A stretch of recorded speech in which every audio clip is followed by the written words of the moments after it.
Stylist, take your place. We don't trust any of these people with a shaver. And at this time, I would like to call to the stage Amy Bucher. She is a member of the inaugural class of 46 Mommas. She shaved her head in 2010 out in Hollywood, California. And she shaved it in honor of her daughter, Arden, aka an angel.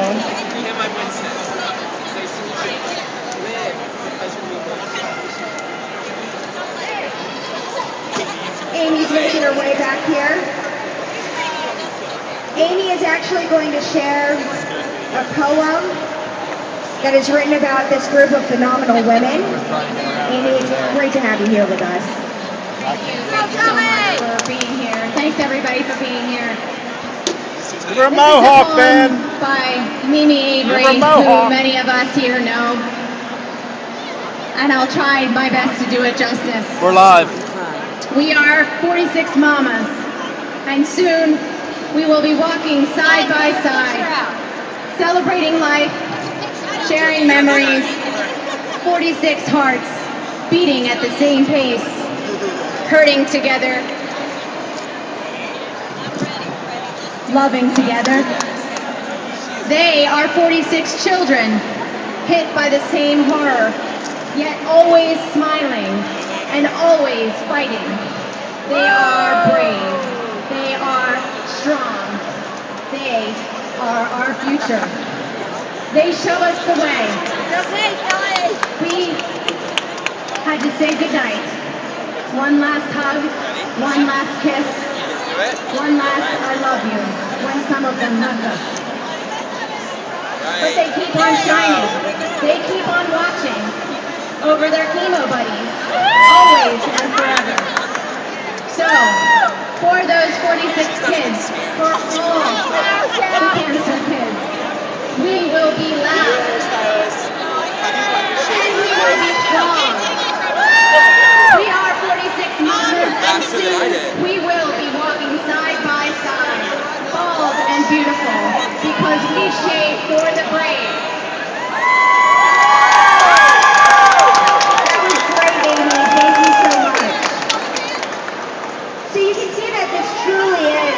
If you're just joining us, to give you a little bit of background, this is the second year that you know how to use that? The first shave was out in Hollywood, California last year when the first crop of 46 women came together. Many of you have returned tonight. I'm gonna go see some. And we're going to meet them a little later because some of them are shaking their head for the second time. He's the biggest supporter I've seen. But as you can imagine, there were some women that were signed up to be here. Great job. They couldn't join us tonight. We want to give a big shout out to two moms. They're shaving from their house. They're actually doing it tonight. Diana Lipsky and Karen Singletary.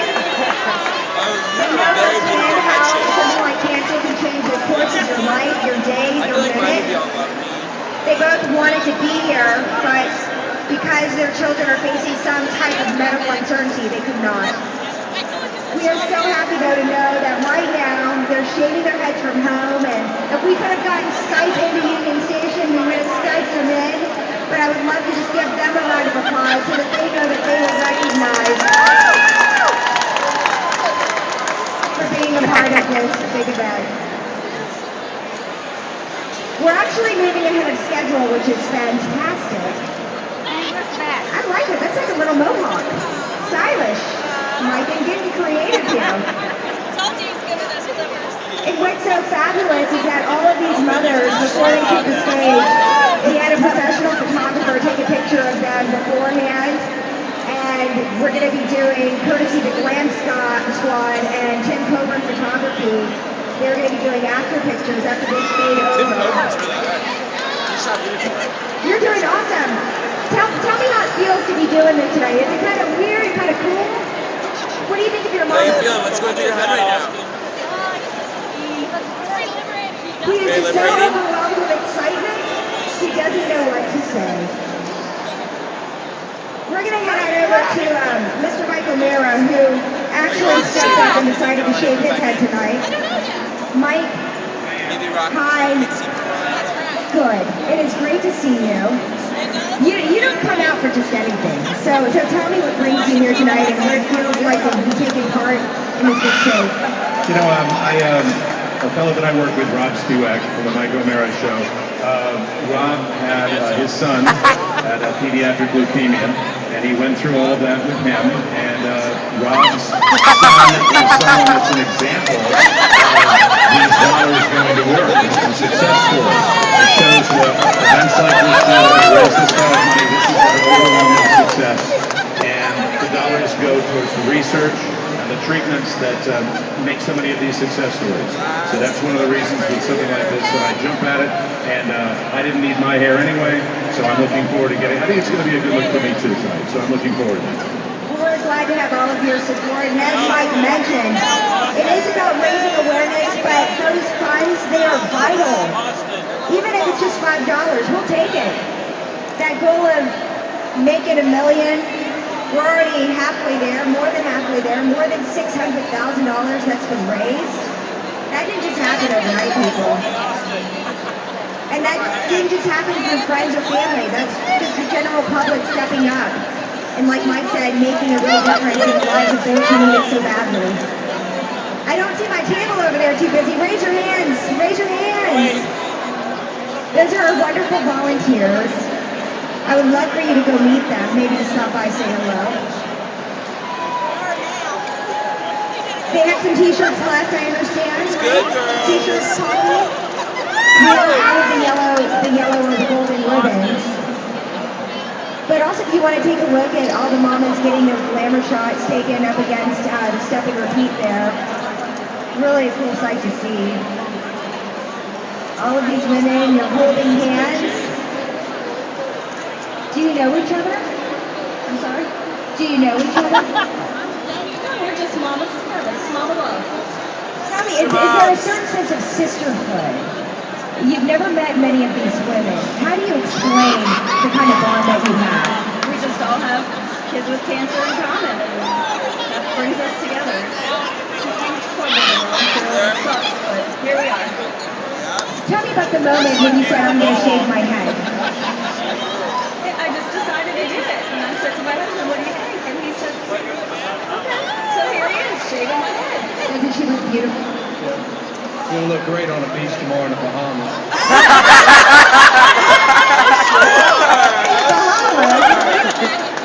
Just make sure you wear a hat, okay? Don't forget the SPF. And looking at you, I can't help but notice the emotion on your face. Absolutely. Yes, it's very emotional, very empowering. Tell me your story. This is my son Corey, and he was first diagnosed with a brain tumor just 2 weeks before his first birthday. We actually received his pathological diagnosis on his first birthday, and he had a less than 10% chance of survival. He did relapse, and he beat it that time. He was actually 2 years disease-free and 18 months off treatment, and 6 weeks before his final relapse, we were breathing again. And had just decided to move out his MRIs to every 6 months instead of every 3 months. And the beast came back and took him with him 3 months. So, yeah, and I shaved my head for this. You bet some kid's life I did. Amen. It's hard for me to stand up here because as a new mom myself, I mean, you are just giving me chills. It's funny, I think all the moms in the crowd can probably relate to this, but you never look, as someone who works in news, you never look at a news story the same way. You never look at a child's philanthropy the same way, or a mom who's dealing with a loss like this the same way. And I just want to tell you that you just gave me chills. I see a lot of emotion out in the crowd as well. And we hope that we can do everything in our power to make sure another family and another mom doesn't have to go through something like this. So, let's hear it for St. Baldrick's, because that is their mission. That's what we're all here for tonight.